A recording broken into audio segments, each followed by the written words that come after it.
Siswanya kali 3. Lain karena antara lain kita membacakan visi misi, tetapi mohon maaf dibina oleh guru yang baik. Disinilah Bapak dan Ibu sekalian, perguru harus memiliki karakter, sifat-sifat dari guru yang baik menurut kriteria kita. Menurut kriteria kita, guru yang baik itu satu, senantiasa meningkatkan kualitas kompetensi formal ataupun realisasi keilmuannya. Tidak usah formal dari S1 menjadi S2, S3.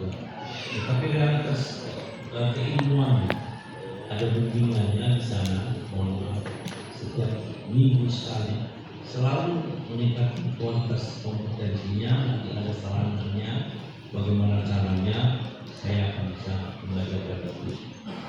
Nomor 2, guru harus bertanggung jawab mentransfer semua muatan kurikulum kepada semua muridnya tanpa terkecuali, karena mereka semuanya jadi murid, bukan yang ikut saja yang jadi murid, dan mereka kepingin mengerti.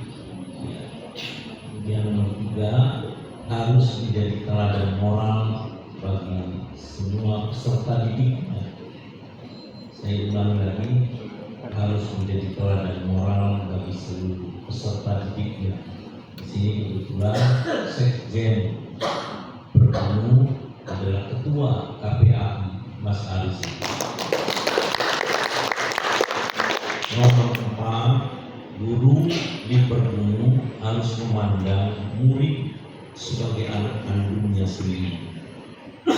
Ketika kemudian murid kita bayangkan nanti tidak diterima di perguruan tinggi sesuai dengan yang dikehendakinya, sakit kita sudah harus mulai terasa sebelum segala sesuatunya terjadi. Ketika kita memandang mereka sebagai anak kandung kita dan kita merasakan sakit sebelum sesuatunya terjadi, maka kita akan melakukan persiapan dengan sebaik-baiknya dan insya Allah tidak akan terjadi. Sehingga kemudian yang mengerti lemas, targetnya setiap penargetan harus 100%. Saya mohon maaf kemarin mendampingi seorang anak yang dulu berhasil dari seluruh siswa, karena targetnya memang masuk fakultas kedokteran umum negeri lagi. Saya berpikir dengan apa saya harus pulang ke Kiai, saya OS kedua, tidak boleh. Jadi saya harus bagaimana?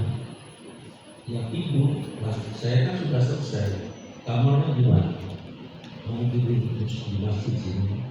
Ini ada kamar masjid, biasanya digunakan Pak Yai. Kamu pakai, tidak? Saya izin dulu kepada bapak saya di Jakarta. Katanya bapaknya sudah apa saja yang menjadi perintah kiaimu kamu laksanakan. Wah, berat sekali Pak. Bagaimana? Anaknya ranking terakhir, katakanlah yang paling bodoh dari orang itu. Sedih sekali. Kemarin beliau datang, alhamdulillah saya sudah diterima melalui jalur tes di sebuah fakultas kedokteran negeri. Ya sudah, terima kasih. Apa kata Bapakmu? Saya menyampaikan terima kasih kepada Pak Yai. Itu Bapak dan Ibu. Nomor 4, harus memandang murid sebagai anak kandung sendiri, karena Rasulullah bersabda, "Ana laka kal walidi ila waladi." Saya kepada murid bagaikan ayah kepada anak. Nomor 5, kita harus selalu mendoakan murid-murid kita. Ketahuilah, kalau kita mendoakan murid-murid kita, maka kita pasti mendoakan anak-anak kita. Karena tidak mungkin murid kita akan nyampe mendoakan murid sementara kita lupa dengan anak-anak kita. Saya mohon maaf punya anak 9. Tidak pernah ada yang saya urusi pendidikannya. Tapi saya selalu berdoa untuk murid-murid saya. Karena saya selalu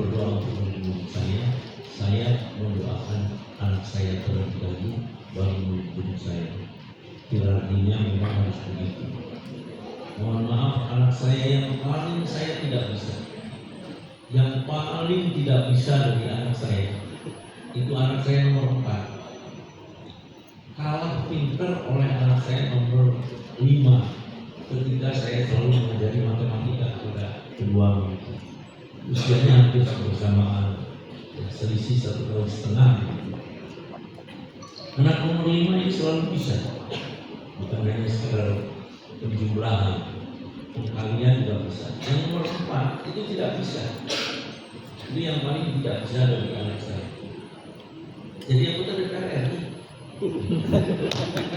Yang paling tidak bisa. Karena selalu saya doa. Anak saya yang 2 tidak bisa, yaitu anak saya nomor 1. Saya ajar matematika. Biasanya saya mengajarkan matematika sampai putus asa saya mengajarkan matematika. Dia merasa sedih itu, sebab bapaknya mengajarkan matematika saya putus asa. Tapi ya, semangatnya luar biasa. Ya. Sering merenung dan lain sebagainya. Akhirnya juga kuliah di mana, di Mesir, yang Al-Azhar di sini. Mama nggak lulus ya. Ya, akhirnya juga doktor. Jadi bupati untuk itu. Tidak bisa yang lain-lainnya pintar-pintar, yang lainnya pintar. Hanya karena didoakan. Saya tidak pernah. Setelah 2 kali saya mengajarkan saya double begitu, saya tidak lagi mengajarkan anak saya. Tapi saya doakan.